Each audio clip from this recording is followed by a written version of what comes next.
year was 2027. Advances in biotechnology were helping people improve their physical and mental abilities to an amazing degree. Provided, of course, they had enough money. A new breed of people was emerging, half human, half machine. And in Detroit, at least, not everyone was happy to see it. I'd just landed a job as head of security at Sarif Industries, a cutting-edge biotech firm. David Sarif himself handpicked me for the job, said he needed me to keep his people safe. My ex, Megan Reed, was one of them. Brilliant neuroscientist, Megan had found a way to make augmentation safe and affordable for everyone. All she had to do was present her research to Congress. But the night before her big meeting, my security measures failed. A team of Black Op mercenaries stormed into Sarif headquarters, massacring everyone in sight. 3 of the mercs were heavily augmented walking tanks. Their mission? Take out Megan and her team. I tried to stop them, but their leader tossed me through a plate glass wall. Last thing I heard as his bullets slammed into my brain was Megan's dying scream. I should have died with her. Only I didn't. High-end military-grade enhancements saved my life. The best augmentation Sarif's money could buy. It took me half a year to get a feel for her. Should have taken longer. But 6 months into my recovery, Sarif Industries was attacked again. This time, by a radical group of pro-human purists. Violent, militant, and fanatically opposed to human augmentation. They claimed to be members of Humanity Front, a non-profit organization that wanted the UN to limit biotechnology research. The thugs broke into Sarif's factory and found machinists working overtime on a top-secret military augment called the Typhoon. Sarif sent me to retrieve it, and when I did, I found one of the so-called purists next to it, wired with cerebral implants, trying to download its classified specs. Obviously, something more was going on. The AUG killed himself before I could question him. Sarif ordered me to dig deeper, so with the help of Frank Pritchard, Sarif's head of cybersecurity, I did. Turns out a second hacker had been controlling the AUG's actions from somewhere off-site. Pritchard and I tracked his signal to a secret FEMA internment camp in Detroit. The Black Op mercenaries were there. The same mercs who'd left me for dead 6 months before. Figured they'd try again when they saw me. Wasn't so easy for them this time. I took out the tank named Barrett, even got him to give me a new lead. A penthouse apartment in China. Of course, we both knew it would be a trap in the end.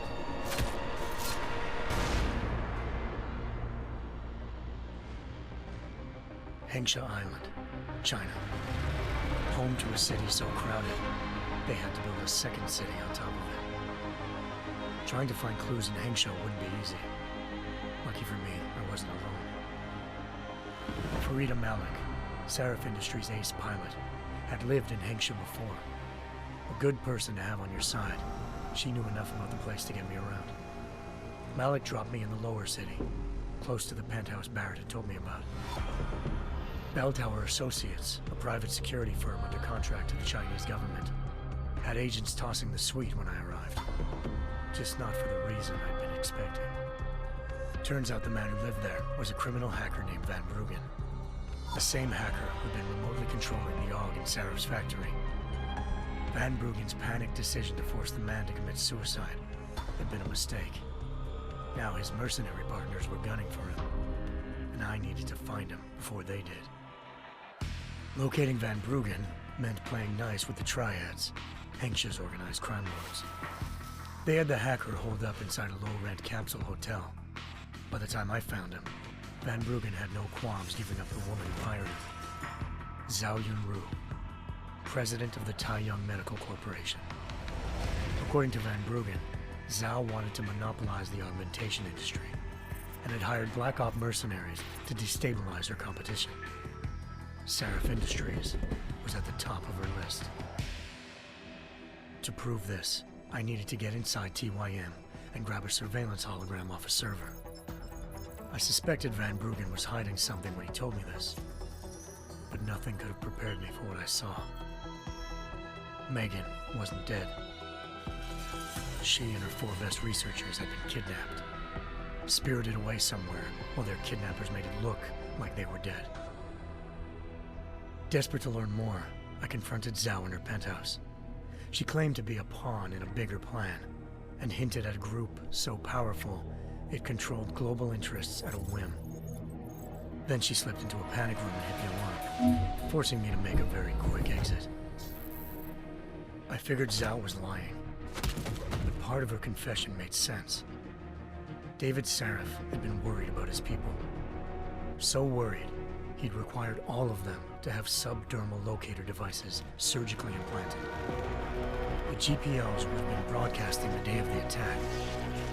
But Zhao said a single call to Picus, the world's leader in global 24-hour satellite news, had turned those signals off. I needed to fly to Picus headquarters in Montreal if I wanted to learn more.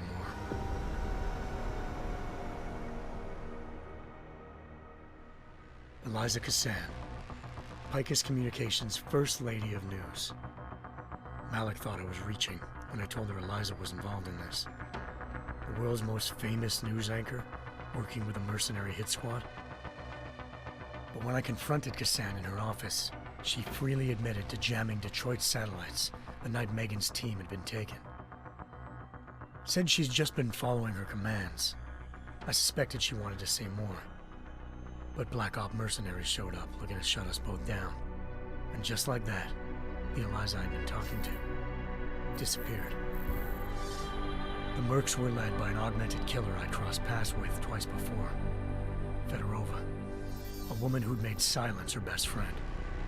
She waited for me to track Eliza's transmission to a secret server room underneath the Picus complex, then jumped me from behind. A deadly fight ensued. I made sure she never moved silently again. With Fedorova down, and no one left to keep Eliza quiet, she reappeared. Turns out Picus's First Lady of News wasn't a lady at all. She was a sophisticated AI program, engineered to monitor data streams and control what people believed. Eliza told me the mercs had brought in a Humanity Front doctor named Isaiah Sandoval to remove the scientist's implanted tracking devices while Detroit's satellites were down. She also told me to speak to David Sarif if I wanted to learn more. By the time Malik and I got back to Detroit, tensions between normal and augmented citizens had reached a flashpoint. Riots were breaking out in several cities, and the UN was being urged to intervene. Sarif was trying hard to convince Hugh Darrow, the inventor turned philanthropist who'd once been a leading proponent of enhancement technologies, to help stop a possible regulatory vote. Sarif had a lot riding on Darrow. Megan's discovery would have given millions of people the chance to evolve beyond their normal human abilities, and at the same time catapulted Sarif Industries to the top of the Fortune 500. According to Sarif, Megan's kidnappers knew this, and didn't want people evolving unless they controlled how it was done. He called his enemies Illuminati, and urged me to keep searching. Determined to do so, I tracked down Sandoval via America's most outspoken augmentation opponent, Bill Taggart, Sandoval's boss and founder of Humanity Front. Sandoval admitted to operating on Megan's team when I confronted him, but said he hadn't removed their GPLs. He'd merely switched them to a different frequency. Pritchard was able to trace one of the signals to China. Malik and I immediately took off in pursuit. Unfortunately, the Illuminati were one step ahead.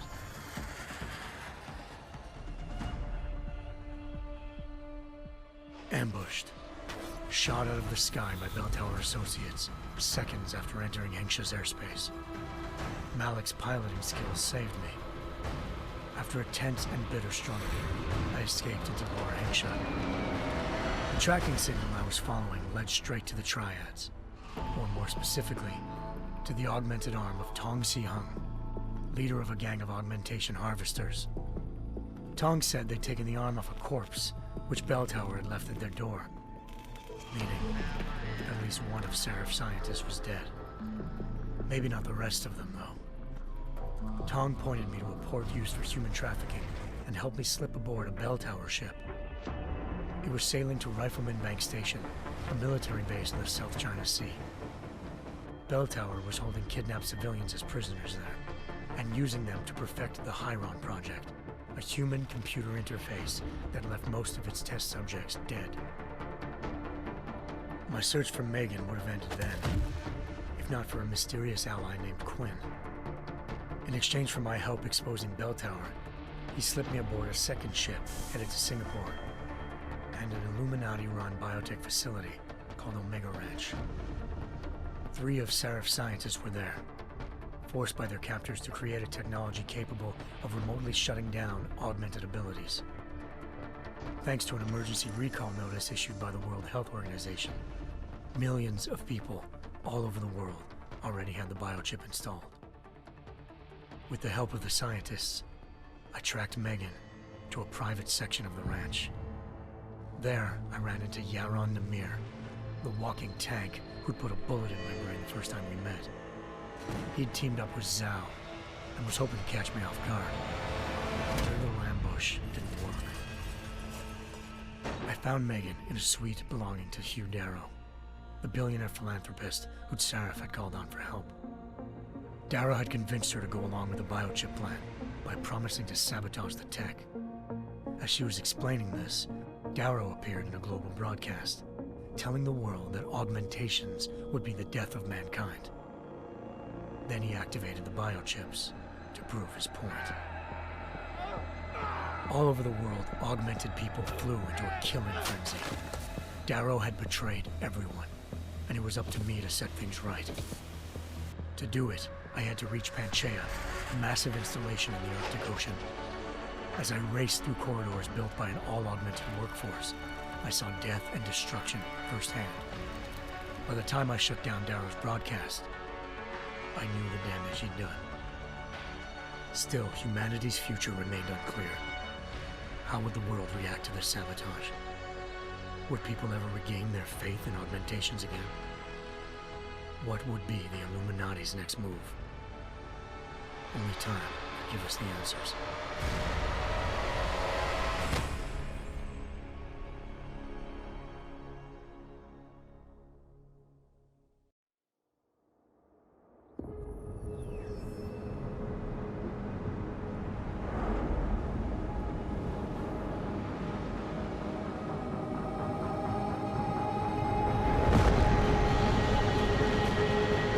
I once thought I could save the world.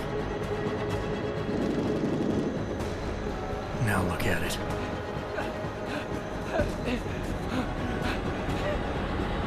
In yet another augmented terror attack, 251 passengers aboard Sister Airlines Flight 451 were killed when an augmented passenger broke into the plane's cockpit and ruthlessly butchered its flight crew.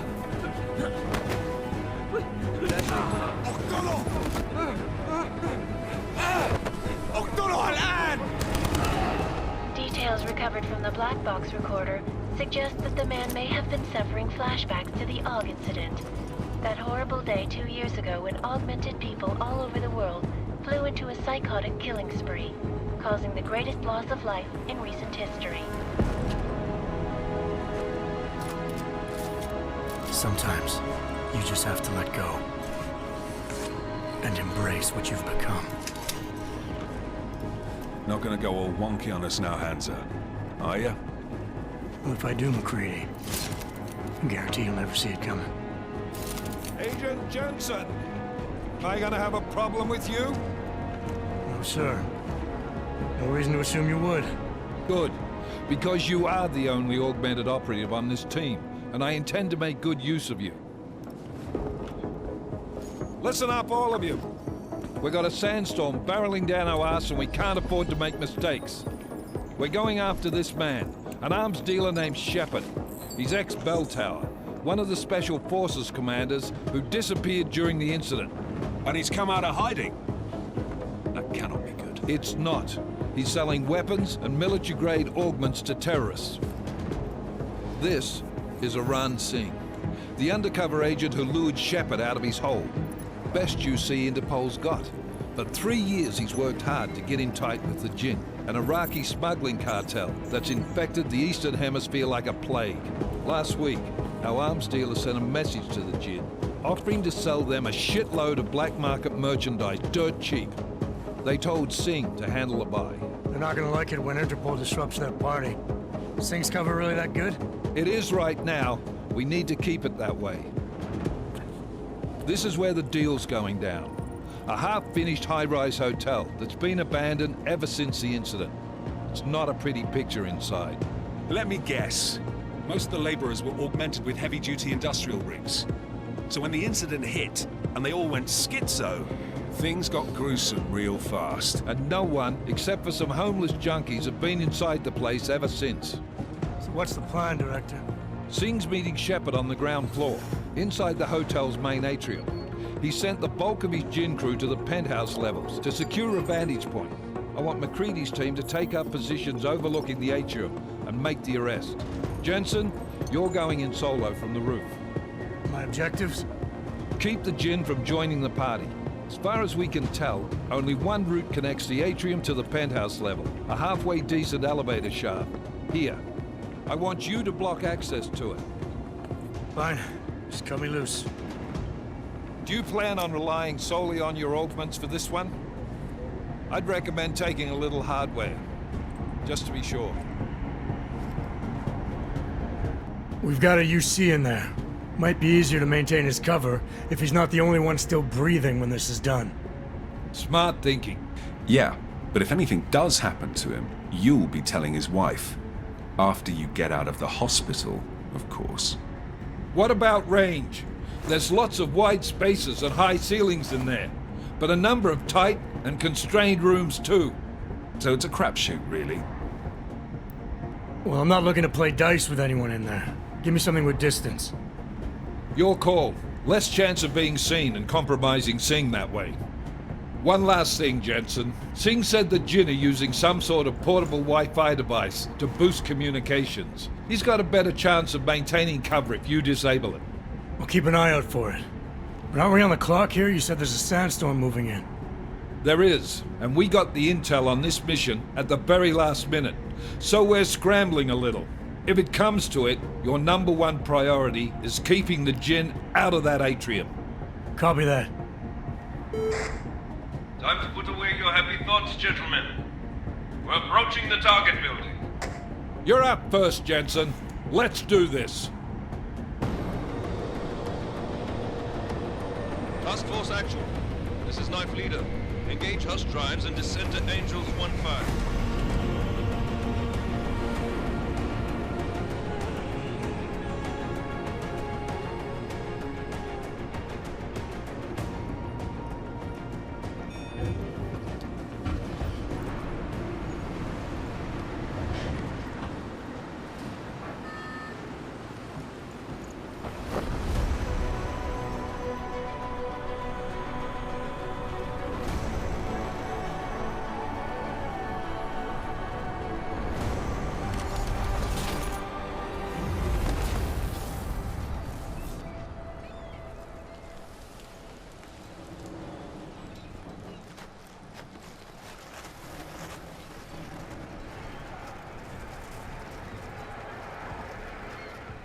Hey everyone, J Squared John Jeremy here. Thanks for watching this video. Be sure to click on subscribe and the bell icon to ensure you're kept up to date on the channel. Until next time, so long and take care.